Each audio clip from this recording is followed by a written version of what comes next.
First, apply the golden and silver A film on the printer platform. Then start the normal printing process. As usual, the white, CMYK, and varnish will be printed on the A film. The printed image is not only colorful in high definition, but also with golden and silver stamping colorful gradient effect. After printing, let's laminate the B film with the A film. The lamination process is simple, just need to set the temperature and speed. Press the start button, then the laminator will start to work. Cut the sticker with scissors.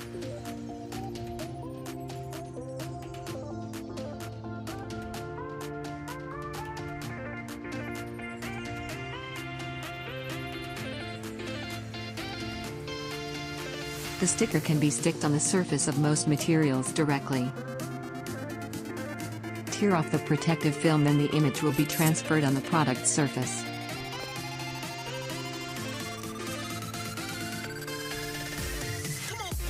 The gorgeous gold and silver gradient effect can be observed when seeing from different angles.